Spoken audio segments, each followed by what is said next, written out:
Bulletin का आगाज करें और आपको बताएं कि मीर रजा कातिल केस में पहली बड़ी कार्रवाई।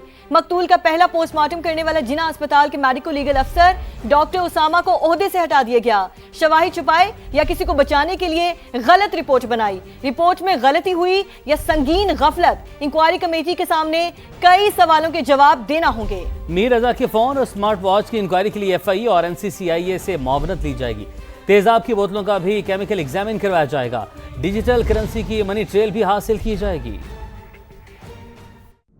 क्यों हुआ, मर्डर किसने किया वो बताएं। डॉक्टर उसामा किधर है, क्यों वो सामने नहीं आ रहा? जब जाओ तो वहाँ पर हॉस्पिटल में अवेलेबल नहीं है, वो गायब है। कहाँ गायब है? पोस्टमार्टम को किसने डाइवर्ट किया है? कौन जूनियर बनता था वो उसामा? कहाँ गायब है वो डॉक्टर उसामा? मीर रजा का बेदर्दी से कत्ल केस खराब क्यों किया? MLO ने शवाहिद छुपाए या किसी को बचाने के लिए गलत पोस्टमार्टम रिपोर्ट बनाई? केस में पहली बड़ी कार्रवाई। MLO जिना अस्पताल डॉक्टर उसामा ओहदे से फारिग। हुक्काम जिना अस्पताल के मुताबिक डॉक्टर उसामा को मुबैना गफलत और गलतियों पर इंक्वायरी कमेटी में पेशी भुगतना पड़ेगी। इंक्वायरी कमेटी पोस्टमार्टम में गलतियों से मुताल्लिक सवाल करेगी। मीर रजा का पहला पोस्टमार्टम डॉक्टर उसामा ने ही किया था और गलतियों से भरी रिपोर्ट ने पूरे केस को गुमराह किया था। अदालती हुक्म पर कब्र कुशाई के बाद दूसरी पोस्टमार्टम रिपोर्ट में हकाइक सामने आने पर बनने वाली नई कमेटी ने केस की 80 तहकीकात शुरू कर रखी है।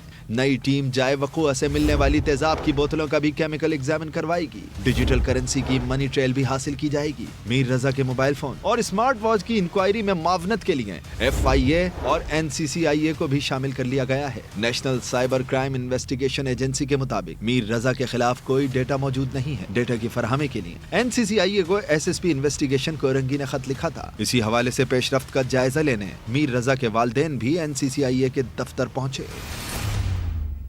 मीर रजा के वालिद का पुरानी तहकीकाती टीम को शामिल तफ्तीश करने का मुतालबा। कहा अल्लाह करे नई तहकीकाती टीम पहले जैसी ना हो। पुरानी तहकीकाती टीम ने हमारे 11 दिन ज़ाया किए, उसे शामिल तफ्तीश करना चाहिए। DSP आफरीदी मेरी बेटी से मीर रजा की डिजिटल वॉच लेकर गए, उनसे भी पूछगछ की जाए। सारी चीज़ें अब हमने नई जो कमेटी बनी है उनको फिक्स एंड पैकेट दे दिए। अल्लाह करे कि ये पुरानी टीम की तरह ना हो और पुरानी टीम को तफ्तीश में लिया जाए। SHO फिरोजाबाद को, गुलिस्तान जौहर के SHO को, समीउल्लाह को और जुबैर साहब को, इनको लिया जाए बिल्कुल, क्योंकि इन्होंने हमारे 11 दिन जो है वो बिल्कुल वेस्ट किए। DSP जो आफरीदी हैं उनको भी लिया जाए जी बिल्कुल। वो और SHO साहब जो है वो वॉच ले गए थे तो उसमें से चीज़ें निकाल के मीडिया में चलाई जा रही थी, तो वो क्यों? जी साहब का भी बनता है कि जवाब दें कि उन्होंने तो और 6 तारीख को अपने इंटरव्यू में ये बोला कि हम तो पहुंच गए, हमने तो सुराग लगा लिया। किस चीज़ का सुराग लगा लिया? तो बहुत सारी इसमें चीज़ें जो है ना वो हुकूमत ने और पुलिस ने मिलके इसको केस का रुख बदलने की कोशिश की। रिपोर्ट के जरिए की, रात के 12 बजे अंधेरे में। उसके बाद उनकी टीम जो बनाई गई उसने किया। तो हम अभी तक जो ट्रस्ट लेवल है ना वो हम कायम नहीं कर पा रहे। इनको हम अपनी बच्चे की शहीद की लाश पे खेलने नहीं देंगे। इन्वेस्टिगेशन साफ और शफाफ चाहिए, इसके कातिल जिंदा चाहिए।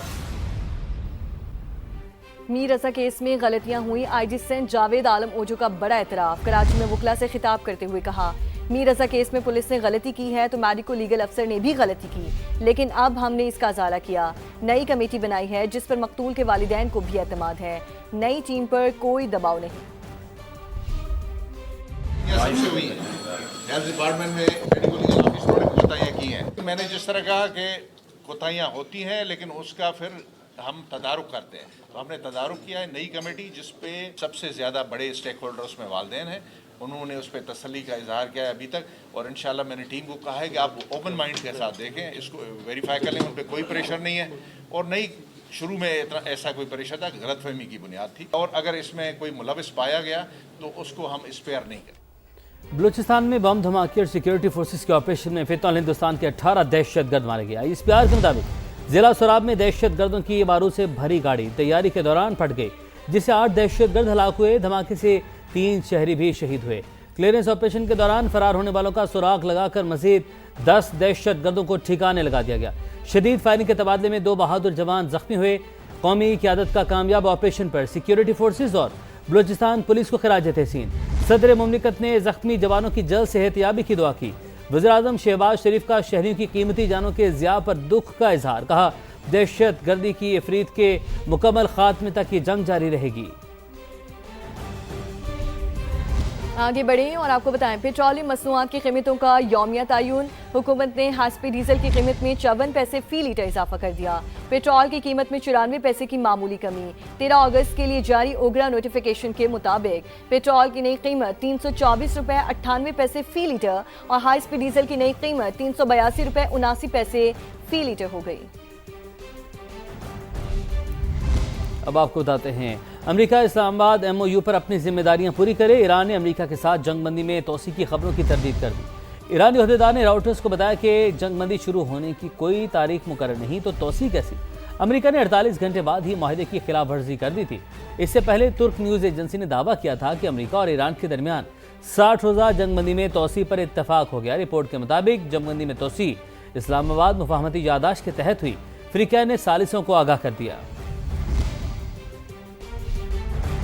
अमेरिका का आबने हुर्मुज़ पर मुकम्मल कंट्रोल है और यही बरकरार रहेगा। अमेरिकी सदर ट्रंप का सोशल मीडिया पर बयान, कहा हमारी बहरी नाकाबंदी को हर कोई फौलादी दीवार करार दे रहा है।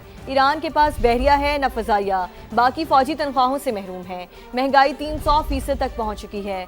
5 सालाना इनकलाब बुरी तरह तबाह हो चुके। सदर ट्रंप ने कहा ईरान अब सिर्फ बातें करता है, अमली तौर पर कुछ नहीं कर सकता। मशरक़ वस्ता का गुंडा अब पहले जैसा नहीं रहा।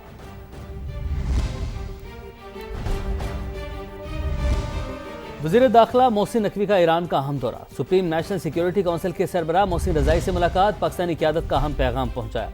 मोहसिन रज़ाई ने मौजूदा इलाकाई सूरत हाल में पाकिस्तान के किरदार को सराहा। पाकिस्तानी हुकूमत, मुसल्लह अफ़वाज और अवाम को आलम इस्लाम की अजीम मसाज से करार दिया। बड़े इस्लामी ममालिक पर इत्तेहाद और हम आहंगी को तक़वियत देने पर जोर दिया। मोहसिन नकवी ने दो तरफ़ा ताल्लुकात की मजबूती में सदर मसूद पेज़ेश्कियान के किरदार को कलीदी करार दिया। मगरबी यूरोप के कई मुल्कों में सूरज ग्रहण, सबसे पहले नॉर्वे में सूरज ग्रहण का नज़ारा किया गया। इस वक्त स्पेन, आइसलैंड और ग्रीनलैंड में मुकम्मल सूरज ग्रहण देखा गया। फ्रांस, बरतानिया और दीगर यूरोपीय मुल्कों में हज़ारों शहरी जुज़वी सूरज ग्रहण का नज़ारा करते रहे। अमेरिका की मशरक़ी रियासतों और कनाडा में भी जुज़वी सूरज ग्रहण का नज़ारा किया जा सकता है। यूरोप में ये 1999 जबकि स्पेन में 1912 के बाद पहला मुकम्मल सूरज ग्रहण होगा।